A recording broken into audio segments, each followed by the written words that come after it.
Shalom everyone, we are back in our class of the gate of anger, Musar.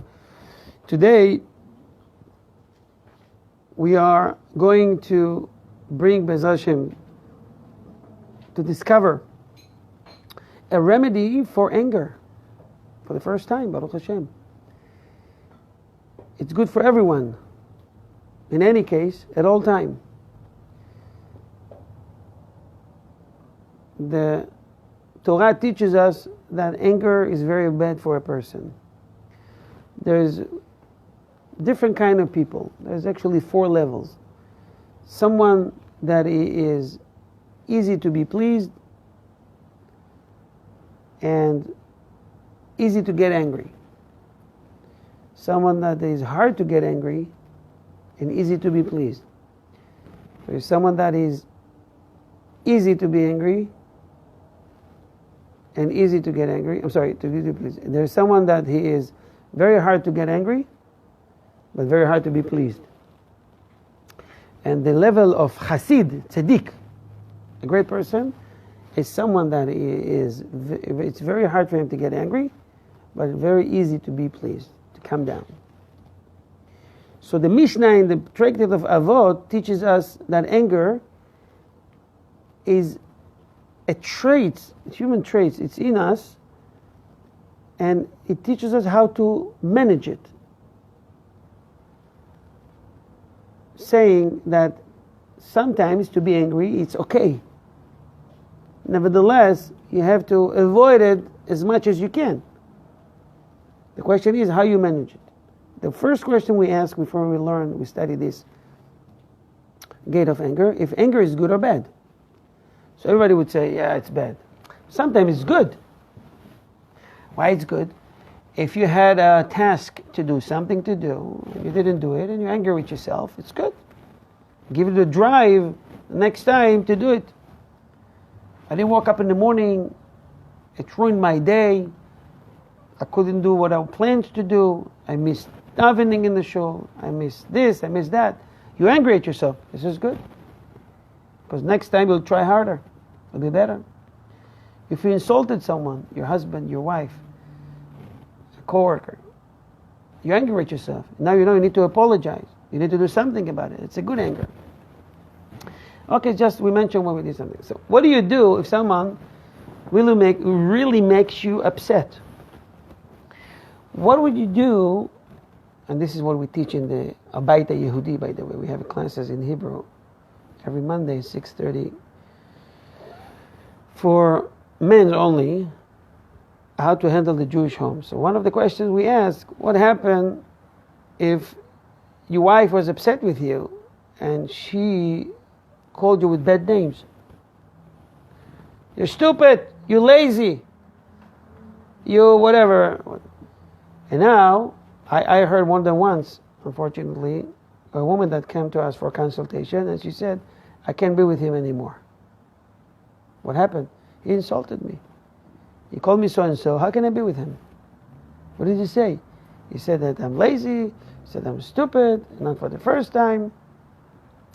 And I can't be with him. So she needs to go to the mikveh in a few days. And she don't know what to do. Because I can't be with him. I can't look at his face. So what do we say to her? The words that you heard from your husband, you heard them in times of anger or just a regular mundane days? No, it was a time of anger. So usually, I'm just giving you, a taste of it. Every case is individual. But in that case, he said, you don't have to worry too much about that. Why? Because it doesn't mean necessarily that he meant what he said. He learned and he studied you after a few years what triggers you, what makes you upset, and he would say it just to get your attention. Not necessarily things that you're lazy or you're stupid or you're cheap or you're whatever. Okay? We have to figure out what happened, talk about it, but for that, don't worry about it right now. Words that many times come out of anger doesn't mean that there is a meaning behind it or agenda behind it. The problem starts when they say it all the time even not in a time of anger. That might be a problem. That might be, it's a problem. I need to be fixed. I need to be... So, now this guy have to apologize. And you never regret for things you don't say. So don't say. All what you want to say has to go through a filter. People don't have filter. Many people don't have filter. Just think, boom, they shoot. You don't know me. I'm a straight shooter. Everything is on the table. I'm not a... This is how I born like that. Is my family? What are you bragging with your default? This is not such a great trait that you are schwitzing. Now you are making like it's a blessing. You have it. No. You need to fix it. Don't let your mouth say whatever you want. And you have to learn, and yes, you can fix it. Okay? So, what is the remedy? What is the solution? You know what's the solution for pollution? It's dilution. The solution of pollution is dilution. Okay, go ahead. Let's read. We are on page 247. When a man is fasting or when he is beset by some affliction, he is more susceptible to anger. Therefore, he must be especially careful at such times not to become angry. Silence neutralizes anger, as does a soft voice. Opa! Listen to this. Silent. Silent. Do you hear what I'm saying? Do you hear what the rabbi say here? What it teaches us? First, you want to say something, first of all, be quiet. Recalculate how people say, count to 10. You don't have to count to 10 out loud, right? Count to 10 in your head. Take your time, because what you're going to say now out of anger and what you're going to say later in 10 minutes or 1 hour is going to be totally different, let me tell you. So the first remedy, the first solution, the first trick is to be quiet. What does that mean, to be quiet? I'm going to blow. Someone says, I can't stand it, I have to say something. That means that you're a bully. That's what you are. What do you mean you have to say something? The Torah teaches you be quiet. Work on that day after day after day till you learn to control your anger. Yes, you want to say something, it's fine. To talk with your wife, your friends, wherever you get upset with, it's fine. But at a time of anger, it's the worst time. Yep. So it looks like you want to say something. Yeah, but isn't it really bad for you to like hold things in? That's what I said. You don't hold it in, you talk about it later. Later when you're calm. It's all about timing. No, but Sometimes you say something, it's a ping pong. You say, she said. He said, she said. You said, it's you call it a deaf dialogue. Okay, it's called siyach hanashim. Nobody really listen. And usually, when you attack, what happened on the other side? They attack you back. The best defense is offense. It's not that, it's all about timing. And when you're angry, it's the worst time. Okay? So, go ahead. Continue. So now Therefore, if a man finds his anger growing upon him, he should be silent or speak softly and not raise his voice in his anger, for doing so will intensify his anger. What intensify your anger? Not talking. What is it? Raising your voice. Raising your voice. Another trick is, when you're angry, you speak like you're saying, let's talk about it later. Why are you angry? Usually when you say to someone, don't be angry. Why are you...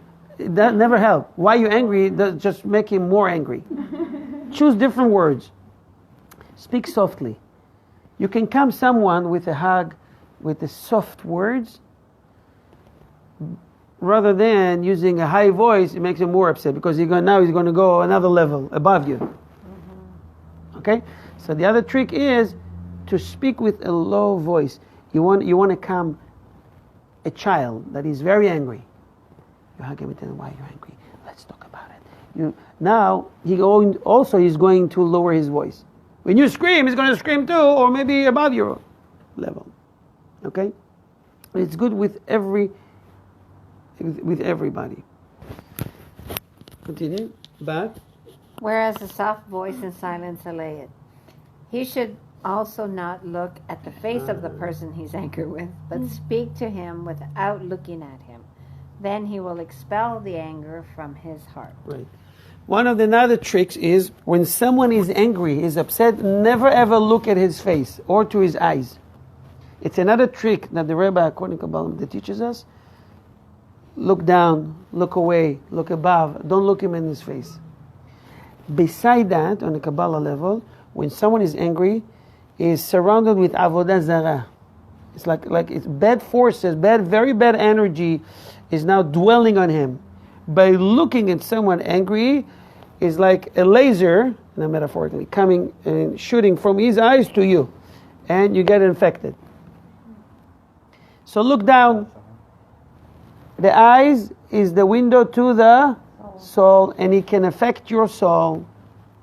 If you came today only to hear that, it was worth it. Someone is angry, don't look at his face.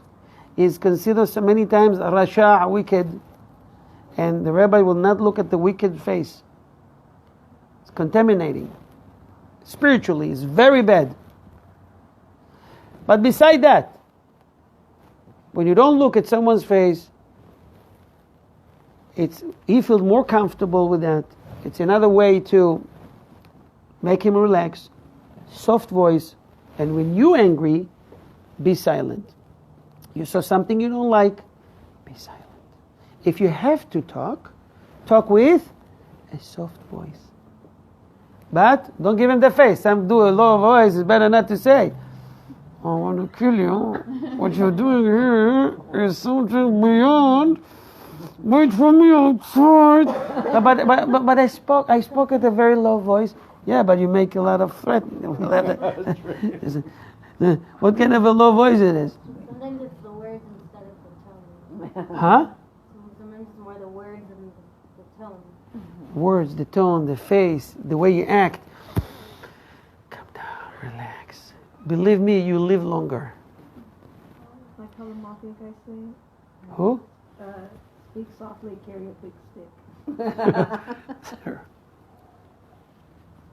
That's true. I think we're going to stop here.